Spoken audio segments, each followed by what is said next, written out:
കാര്യം നമ്മളെല്ലാവരും വിചാരിച്ചൊന്ന് കെട്ടിപ്പിടിച്ചാൽ തീരുന്ന ഇഷ്യൂസേ ഉള്ളൂ. പക്ഷേ ഇത് കയ്യിലെങ്ങും നിൽക്കാത്ത വിഷയങ്ങളാണ്. ഞാനും എൻ്റെ ഫാമിലിയും ഇപ്പോൾ വളരെ മോശമായിട്ടുള്ള അവസ്ഥയിലൂടെയാണ് കടന്നു പോയിക്കൊണ്ടിരിക്കുന്നത്. സോഷ്യൽ മീഡിയയിൽ നിന്നും യാതൊരു കരുണയും കിട്ടില്ല എന്ന് മനസ്സിലായി. നിലവിലുള്ള പ്രശ്നത്തെ റീച്ചിന് വേണ്ടി വളച്ചൊടിച്ച് വേറെ രീതിയിൽ സൈബർ ബുള്ളിംഗ് നടത്തുന്നു. ഞാൻ അൺമാസ്കിംഗ് എന്നൊരു വീഡിയോ ഇട്ടത് എൻ്റെ വൈഫിന് എതിരെ സൈബർ ബുള്ളിംഗ് നടന്നത് കൊണ്ടാണ്. പക്ഷേ ഇപ്പോൾ ഉള്ള അവസ്ഥ അതിലും ക്രൂഷ്യലാണ്. ഇതിന്റെ പേരിൽ എൻ്റെ ഫാമിലിയിൽ ലോസ് സംഭവിച്ചാൽ അതിന്റെ നഷ്ടവും എനിക്ക് തന്നെയാണ്. അതുകൊണ്ട് തന്നെ ആ വീഡിയോ ഞാൻ പ്രൈവറ്റ് ആക്കുന്നു. ഈ ഒരു വീഡിയോ പ്രവീൺ പുറത്ത് വിട്ട സമയത്ത് ഇതിനെപ്പറ്റി ഒന്നും ആലോചിച്ചില്ലായിരുന്നോ?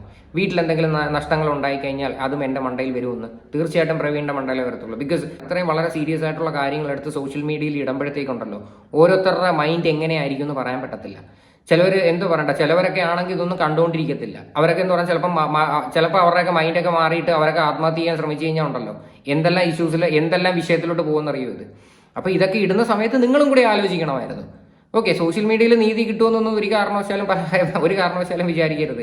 ഇതൊക്കെ നിങ്ങൾക്ക് നീതി ഇങ്ങനെയൊക്കെയുള്ള വിഷയത്തിൽ കിട്ടണമായിരുന്നുവെങ്കിൽ നിങ്ങൾ പോയി കേസ് കൊടുക്കണമായിരുന്നു. ഇത് തന്നെയായിരുന്നു എൻ്റെ ആദ്യത്തെ വീഡിയോയിൽ ഞാൻ പറഞ്ഞത്. നിങ്ങൾ ഈ പറയുന്ന ഒരു സാധനം വീഡിയോ ഷൂട്ട് ചെയ്ത് പുറത്തിടുന്നതിനകത്ത് എനിക്ക് ബേസിക്കലി യോജിപ്പില്ല. നിങ്ങൾ ആദ്യം ചെയ്യേണ്ടത് കേസിന്റെ വഴിക്ക് പോകണമായിരുന്നു. ഇത് ഭയങ്കര ഒഫൻസീവ് ആയിട്ടുള്ള ഒരു കാര്യമായിരുന്നു.